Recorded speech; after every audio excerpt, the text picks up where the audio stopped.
ଆଜି ଆମେ ଶୁଣିବା ସାବଧାନ ଘୋଡ଼ା। ଗୋଟେ ଘଞ୍ଚ ଅରଣ୍ୟ ଥିଲା। ସେହି ଜଙ୍ଗଲରେ ଏକ ସିଂହ ବାସ କରୁଥିଲା।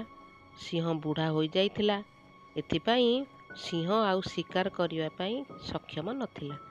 ଶିକାର କରି ନପାରିବା ଯୋଗୁଁ ପ୍ରାୟତଃ ତାକୁ ଭୋକରେ ରହିବାକୁ ପଡ଼ୁଥିଲା। ଏହିପରି ସେ ଦିନକୁ ଦିନ ଦୁର୍ବଳ ହେବାକୁ ଲାଗିଲା।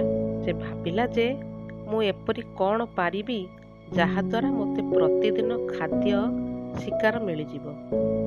ବହୁତ ଭାବିବା ପରେ ଶେଷରେ ସେ ଏକ ଉପାୟ ବାହାର କଲା। ସେହି ଦିନ ପରେ ସିଂହ ସମସ୍ତ ପଶୁପକ୍ଷୀ ସହିତ ଭଲ ବ୍ୟବହାର କରିବା ଆରମ୍ଭ କରିଦେଲା। ସେ ଜଙ୍ଗଲରେ ବୁଲିବା ସମୟରେ କୌଣସି ଜୀବଜନ୍ତୁର କ୍ଷତି କରୁନଥିଲା। ସିଂହ ଯେତେବେଳେ ପଶୁପକ୍ଷୀମାନଙ୍କୁ ଗୋଷ୍ଠୀରେ ଦେଖୁଥିଲା, ସେ ସେମାନଙ୍କ ସମ୍ମୁଖକୁ ଯାଉନଥିଲା। କିନ୍ତୁ ସେ କୌଣସି ପଶୁକୁ ଏକୁଟିଆ ଦେଖିଲେ ତା ନିକଟକୁ ଯାଇ ମିଠା ମିଠା କଥା କହୁଥିଲା। ଧୀରେ ଧୀରେ ନିଜର ମଧୁର ବ୍ୟବହାର ଦ୍ୱାରା ପଶୁମାନଙ୍କ ସହିତ ବନ୍ଧୁତା ସ୍ଥାପନ କଲା। ପଶୁମାନଙ୍କ ମନ ମଧ୍ୟରେ ସିଂହ ପ୍ରତି ଯେଉଁ ଡର ଭାବନା ଥିଲା, ତାହା ଧୀରେ ଧୀରେ କମିବାକୁ ଲାଗିଲା। ଯଦିଓ ସିଂହ ପଶୁମାନଙ୍କ ସହିତ ଭଲ ସମ୍ପର୍କ ସ୍ଥାପନ କରୁଥିଲା, କିନ୍ତୁ କୌଣସି ଜନ୍ତୁକୁ ଯଦି ଏକୁଟିଆ ପାଉଥିଲା, ତା ଉପରକୁ ଝପଟି ପଡ଼ି ମାରି ଖାଇ ଦେଉଥିଲା। ଦିନେ ସିଂହ ଜଙ୍ଗଲରେ ଖାଦ୍ୟ ଖୋଜୁଥିଲା। ବହୁତ ସମୟ ଏପଟ ସେପଟ ବୁଲିବା ପରେ ତାକୁ ଏକ ଘୋଡ଼ା ଦେଖାଦେଲା। ଘୋଡ଼ାଟି ଛୋଟେଇକି ଚାଲୁଥିଲା। ସିଂହ ଘୋଡ଼ା ନିକଟକୁ ଗଲା ଓ ତା ସାଙ୍ଗରେ କଥା ହେଲା। ସିଂହ କହିଲା, ମୋର ସାଙ୍ଗ, ମୋ ପାଖରେ ଏକ ଯାଦୁ ଔଷଧ ଅଛି, ଯାହାଦ୍ୱାରା କି ଯେକୌଣସି ପ୍ରକାରର ରୋଗ ଦୂର ହୋଇଯାଇପାରିବ। ତୁମର ଯଦି କିଛି ଅସୁବିଧା ଅଛି ତେବେ ମୋତେ କୁହ।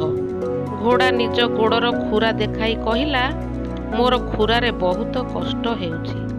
ଯଦି ତୁମ ଔଷଧର ଯାଦୁ ମୋର ଗୋଡ଼ଟିକୁ ଠିକ୍ କରିଦେବ, ତେବେ ଏହା ମୋ ପାଇଁ ବହୁତ ଖୁସିର ବିଷୟ।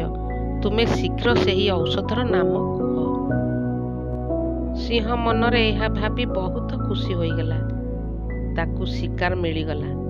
ସେ ଘୋଡ଼ା ଉପରେ ଆକ୍ରମଣ କରିବା ପାଇଁ ଭାବିଲା। ସେ କହିଲା, ମୋତେ ତୁମର ଗୋଡ଼ ଦେଖାଅ। ସେ ଘୋଡ଼ାର ପଛକୁ ଯାଇ ଖୁରାକୁ ଦେଖିବାର ଅଭିନୟ କଲା। ଘୋଡ଼ାର ଖୁରାକୁ ଦେଖୁ ଦେଖୁ ସେ ହଠାତ୍ ଘୋଡ଼ା ଉପରକୁ ଝାମ୍ପି ପଡ଼ିଲା। ଘୋଡ଼ାଟି ଚତୁର ଥିଲା। ସେ ସିଂହର ଦୁଷ୍ଟ ବ୍ୟବହାର ବିଷୟରେ ଜାଣିଥିଲା। ଏଥିପାଇଁ ସେ ପୂର୍ବରୁ ସାବଧାନ ଥିଲା। ସେ ନିଜର ସବୁ ବଳ ଲଗାଇ ପଛ ଗୋଡ଼ରେ ସିଂହର ମୁହଁକୁ ଜୋରରେ ଏକ ଗୋଇଠା ମାରିଲା। ସିଂହ ଜୋରରେ ପଛରେ ପଡ଼ିଗଲା। ସିଂହ ପଡ଼ିଯିବା ମାତ୍ରେ ଘୋଡ଼ା ସେଠାରୁ ଦୌଡ଼ି ପଳାଇଗଲା। ଏ ଗପରୁ ଆମେ ଶିଖିଲେ ଯେ ଜୀବନରେ କାହାରି ମିଠା ମିଠା କଥାରେ ନ ଭାସି ଯାଇ ପ୍ରକୃତ ସମୟରେ ପ୍ରକୃତ ପରିଚୟକୁ ଚିହ୍ନିବା ଉଚିତ।